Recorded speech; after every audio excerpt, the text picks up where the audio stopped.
Microbes as a bio fertilizer. तो microbes as a bio fertilizer, तो यहाँ पे बायो का मतलब होता है लिविंग, यानी माइक्रोब जो है यहाँ पर एक लिविंग ऑर्गेनिज्म है जिसको आप यूज कर रहे हो एज ए फर्टिलाइजर की फॉर्म में। फर्टिलाइजर वो होते हैं जो किसी भी सोइल की फर्टिलिटी को इंक्रीज कर देते हैं, यानी कोई सोइल कितनी उपजाऊ है ये उसको इंक्रीज कर देंगे। अगर फसल की अगर वो उपजाऊनेस बढ़ जाएगी तो फसल वहां पे और अच्छी ग्रो करेगी।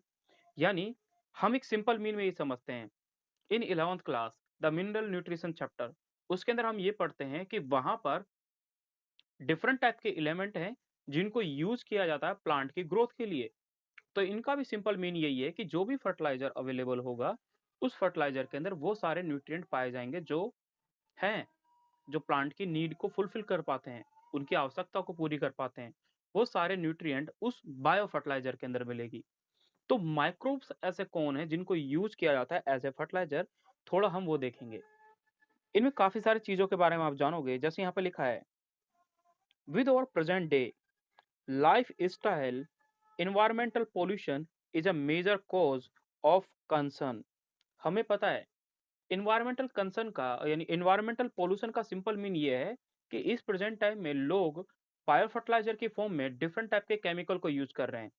अब डिफरेंट टाइप के सर केमिकल को यूज कर रहे हैं एग्रीकल्चर के लिए, तो उन एग्रीकल्चर से सर पोल्यूशन कैसा हो गया। तो लास्टली हमने एक टॉपिक डिस्कस किया था इसी चैप्टर में, और ये डिस्कस किया था हमने कि कि जितने भी माइक्रो ऑर्गेनिज्म है, सॉरी वो इन्वायरमेंट पोल्यूशन होता है, तो ऐसा है कि हम जितने भी पेस्टिसाइड को यूज करते हैं, तो उन पेस्टिसाइड से क्या होता है, फसल के अंदर जो भी प्लांट के फ्रूट आएगा या जो भी सीड बनेंगे, उन सीड के अंदर वो केमिकल होंगे। अब वो केमिकल क्या होते हैं, नॉन बायोडिग्रेडेबल होते हैं। नॉन बायोडिग्रेडेबल मतलब कि जिनका लिविंग ऑर्गेनिज्म के द्वारा डिग्रेड नहीं किया जा सके, जिनको तोड़ा ना जा सके। और उन केमिकल्स को तोड़ने के लिए हमारी बॉडी में कोई ना कोई भी केमिकल नहीं है, लेकिन वो हमारी बॉडी में अगर जाएंगे तो धीरे धीरे इकट्ठे होते रहेंगे। ऐसा ही देखने को मिलता है बर्ड्स में। बर्ड्स के अंदर जैसे आपने नाम सुना होगा ईडीटीए। ईडीटीए एक टाइप का पेस्टिसाइड है जिसको यूज किया जाता है माइक्रो ऑर्गेनिज्म को किल करने के लिए।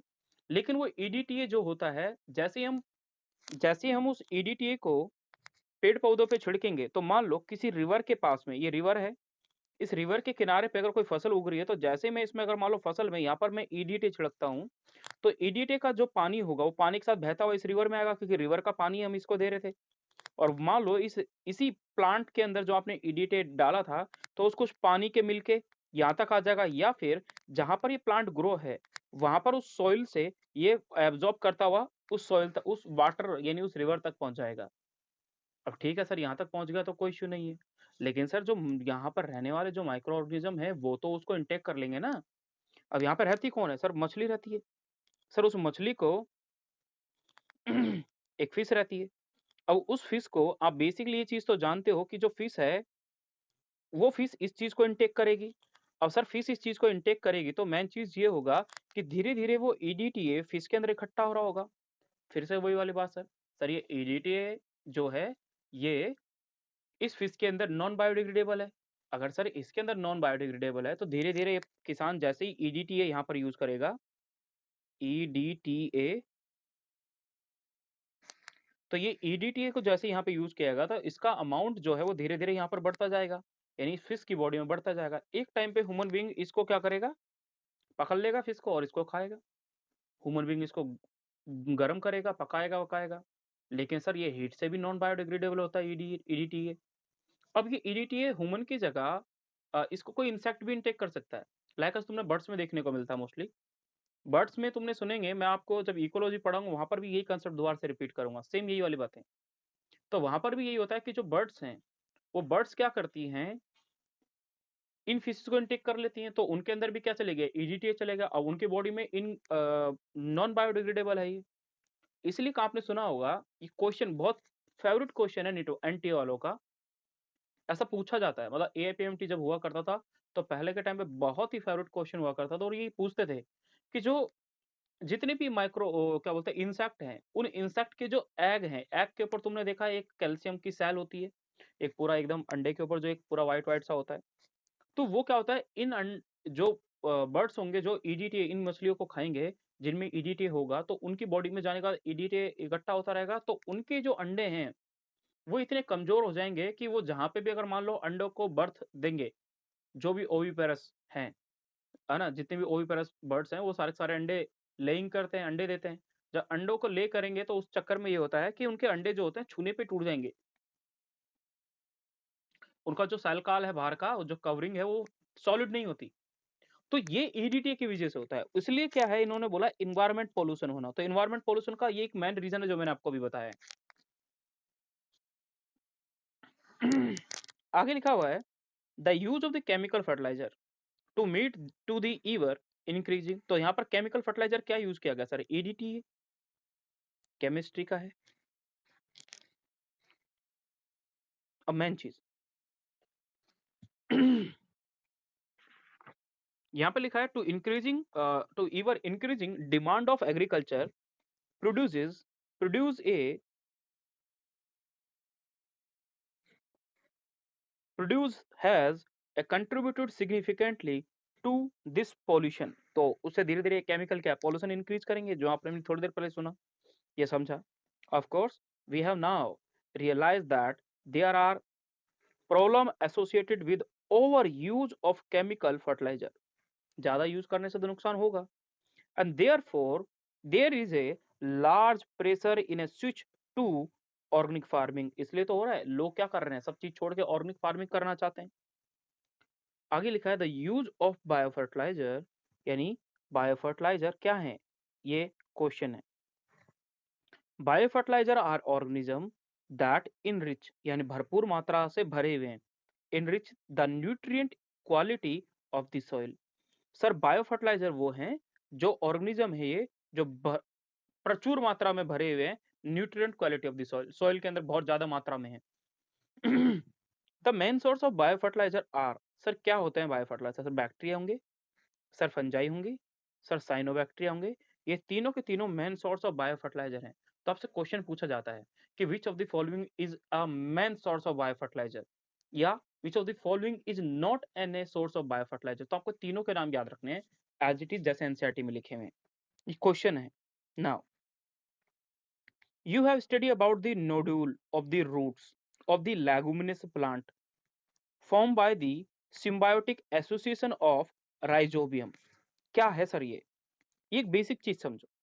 आप कभी देखोगे तो आपको ऐसे देखने को मिलेगा कि जो जो कभी राइस के प्लांट को देखना, जब अर्ली राइस का प्लांट होता है, जब उसमें सीड नहीं आते, उससे पहले की बात कर रहा हूं, तो उसकी जो रूट है, ये जो रूट है, ये रूट में ऐसे आपको नोडूल मिलेंगे। क्या मिलेंगे? नोडूल मिलेंगे। ये इसी में नहीं, लेगुमिनेसी का कोई भी प्लांट है। अब लेगुमिनेसी तो सर हमें याद नहीं है। अब लेगुमिनेसी मतलब ये है, जहां आप fifth chapter of 11th class the morphology of flowering plant, वहां पे हम इसके बारे में डिस्कस करते हैं जब लेगुमिनेसी फैमिली। तो लेगुमिनेसी में जितनी भी दाल हैं, जितनी भी पल्सेस हैं, वो सारी की सारी पल्सेस उसके अंदर आती हैं। सोयाबीन हो गई, अरहर हो गई, मूंग होगी, जितनी भी दाल हैं वो सारी सारी उसके अंदर आती हैं। उसके अंदर पी एक सबसे बेस्ट एग्जांपल है, Pisum sativum, that's the most important example of that. तो इनमें से मैंने एक एग्जांपल लिया पाइजम सटाइवम का, या राइस का, या हमने ले लिया किसी भी दाल के प्लांट का, यानी किसी भी पल्सिस का। अगर सर ये क्या चीज है, तो इसमें होता क्या है, जो इनकी रूट्स है, इन रूट्स में सर आपको बहुत सारे ऐसे गांठे मिलेंगी। ये जो गांठे होती हैं, इन गांठे को बोला जाता है नोड्यूल। इन गांठों को बोला जाता है नोड्यूल। ये जो ये एक नहीं होती, बहुत सारी होती हैं। ये एक नहीं होती, बहुत सारी होती हैं।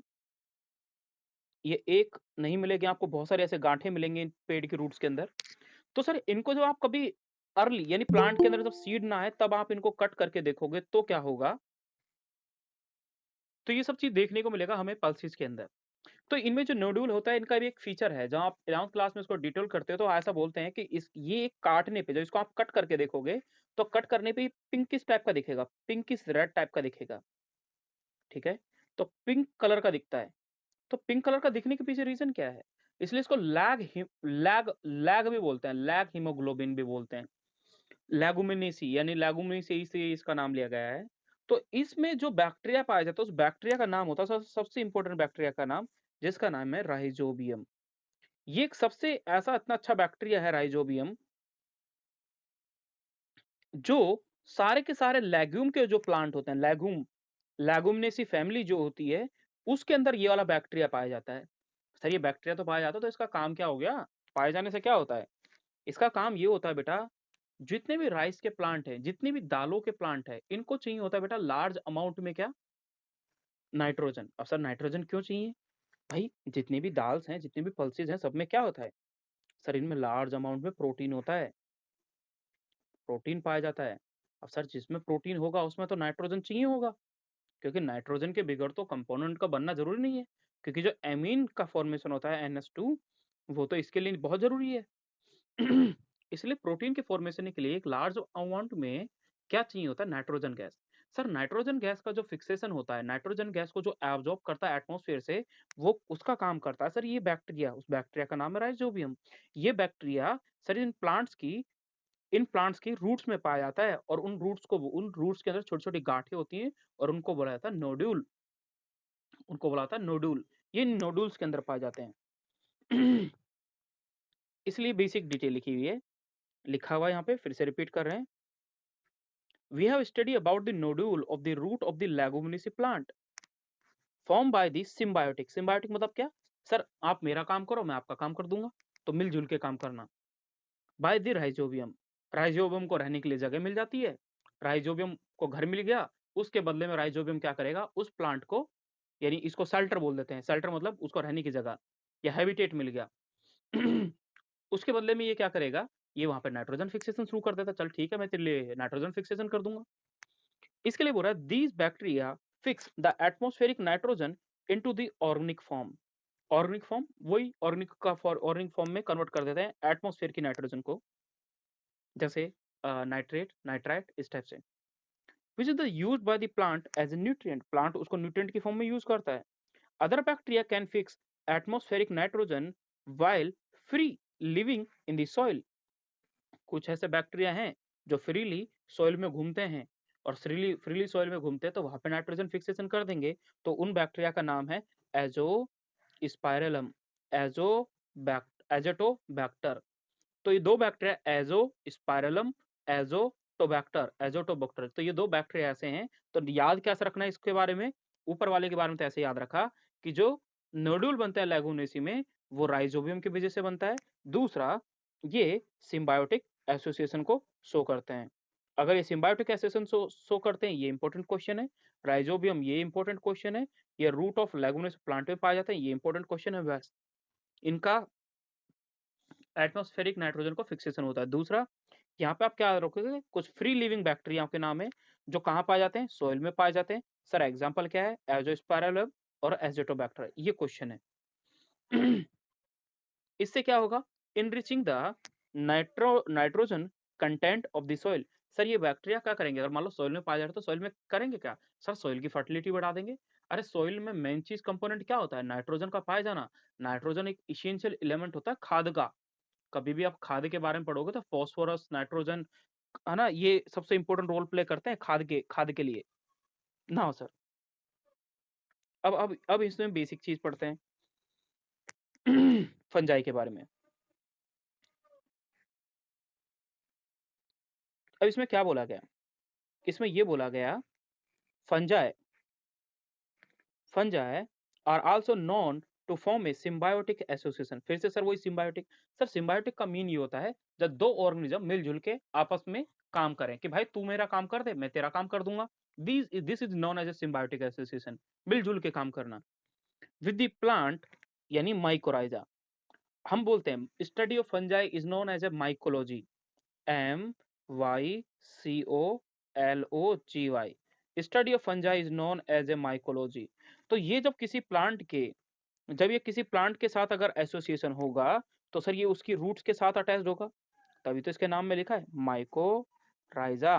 राइजा मतलब रूट, रूट समझे, मतलब याद रखें, राइजा। माइको मतलब फंजाई, उस किसी प्लांट के रूट से। अब यहाँ पे सबसे बढ़िया क्वेश्चन आपके लिए ये है कि सर ठीक है, ये बात हमें समझ में आ गई, लेकिन लिखा है many member of these genus. Genus का नाम क्या है? सर जीनस का नाम याद रखना है ग्लूमस। ये फॉर्म करता है माइकोराइजा, है ना। माइकोराइजा के साथ many member of genus Glomus form mycorrhiza. Mycorrhiza ये है कि उस प्लांट के साथ सिम्बायोटिक एसोसिएशन शो करना। दूसरा, ये चलता है fungal symbiote in the association. इसका फंगल का काम क्या होगा? भाई फंगल सिंपल सी चीज है, हम इसको ऐसे याद रख सकते हैं कि कोई भी फंजाई जब किसी भी एटमॉस्फेयर में अगर ग्रो करेगी तो फंजाई क्या है? ये मान लो एक फंजाई का सिंपल हाइफी है। ये हाइफी बाद में यहाँ से एक और हाइफी ग्रो कर गया, एक और हाइफी ग्रो कर गया, एक और हाइफी, एक और हाइफी, एक और हाइफी, ये हाइफी ग्रो कर रहे हैं इससे कंटिन्यूअसली। सर ये क्या हुआ? सर इनमें बहुत कंटिन्यूअसली रैपिडली ग्रोथ होती है जिसकी वजह से ये अपने आसपास के इन्वायरमेंट में इतनी ज्यादा तेजी से फैल जाते हैं कि इनकी संख्या बहुत ज्यादा आ जाती है। Sir this is the mycelium, this is known as a mycelium. Mycelium, अब इसको माइसीलियम बोला जाता है। अब ये जो माइसीलियम सर इसका काम क्या होगा? ये माइसीलियम क्या करेगा? जिस प्लांट के आसपास में पाया जाएगा ये वहां से लार्ज अमाउंट में वाटर को, मिनरल्स को और न्यूट्रिएंट्स को एब्जॉर्ब करने की कैपेसिटी रखता है।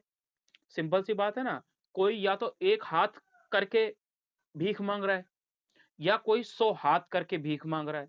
तो ये वो प्लांट है जो एक रूट ना फैला के 100 हजारों रूटें फैला रहा है, तो ज्यादा टाइप के न्यूट्रिएंट्स, मिनरल्स इन सबों को एब्जॉर्ब करेगा, तो ये फंजाई में देखने को मिलेगा। और फंजाई का काम यही तो है, न्यूट्रिएंट्स को एब्जॉर्ब करना। Now the fungal symbiote in these association is absorb phosphorus. Underline कर लेना, क्वेश्चन है, ये क्वेश्चन है, इसको अंडरलाइन कर लेना। ये एब्जॉर्ब करता है phosphorus from the soil and passes to the plant, और फिर किसको दे देगा? प्लांट को दे देगा। भाई प्लांट का फॉस्फोरस को एब्जॉर्ब करना बहुत जरूरी एक एलिमेंट में पाया जाता है। जब आप न्यूट्रिएंट वाले चैप्टर में पढ़ोगे, मिनरल न्यूट्रिएंट्स में पढ़ोगे, तो उसमें आप फॉस्फोरस के बहुत स्पेसिफिक कैरेक्टर के बारे में जानोगे। Plant having such association show other benefits also, such as resistant to the root borne pathogen। तो भाई रूट में और पैथोजन ग्रो नहीं करेंगे क्योंकि वहां रूट में कौन पाया जा रहा है? फंजाई पाया जा रहा है। टॉलरेंस द सैलिनिटी, सैलिनिटी मतलब क्या? खारेपन को, सूखेपन को। And overall increase in the plant growth and development, और पूरी प्लांट की ग्रोथ और डेवलपमेंट को कंट्रोल करेगा। लिखा can you tell about the advantage the fungus derive from this association. Sir fungus को क्या एसोसिएशन? सर फंगस को यही तो होगा, बना बनाया खाना मिल जाएगा। सर फंगस को यही तो एडवांटेज होगा। एडवांटेज का मतलब होता है यू फायदा, बेनिफिशियल। क्या फायदा होगा इस फंजाई को उसके एसोसिएशन से? सर फायदा यही तो होगा, जब ये उसके लिए मिनरल्स, न्यूट्रिएंट ये सब एब्जॉर्ब करके दे रहा है, तो सर वो प्लांट खाना बना रहा होगा, सर ग्लूकोज बना रहा होगा। सर उस ग्लूकोज को ये प्लांट उससे ले लेगा कि भाई तू दे दे, मैंने तेरे लिए न्यूट्रिएंट्स प्रोवाइड करे। अब होगा ना, लेन देन हो गई दोनों की। नाउ सर तीसरी चीज के बारे में बात करते हैं, साइनोबैक्टीरिया। अब जो साइनोबैक्टीरिया है सर, ये साइनोबैक्टीरिया के बारे में आपको याद रखना है कि साइनोबैक्टीरिया अपने आप में इंपॉर्टेंट है। Cyanobacteria are autotrophic microbes widely distributed in aquatic and terrestrial environment, many of which can fix atmospheric nitrogen। इनमें से बहुत सारे एटमॉस्फेरिक नाइट्रोजन को फिक्स करने की कैपेसिटी रखते हैं। तो सर साइनोबैक्टीरिया के अंदर आपने पढ़ा होगा एक स्ट्रक्चर पाया जाता है जिसका नाम होता है हेट्रोसिस्ट।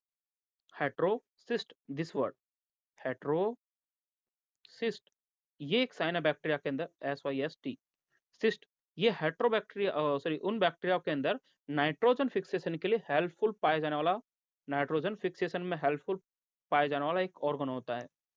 इसलिए लिखा है कि ये बैक्टीरिया एक्वाटिक और टेरेस्ट्रियल, एक्वाटिक मतलब पानी में, टेरेस्ट्रियल मतलब जमीन पे, दोनों जगह पे, लैंड जमीन मतलब लैंड ये फिक्स करते हैं एटमॉस्फेरिक नाइट्रोजन को।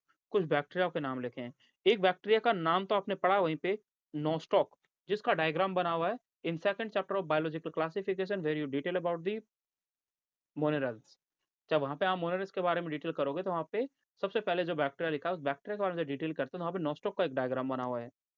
और नोस्टॉक और एनीबिना हमेशा याद रखने के लिए आप ऐसे याद रखते हैं, नोस्टॉक एंड एनीबिना, नोस्टॉक एंड एनीबिना।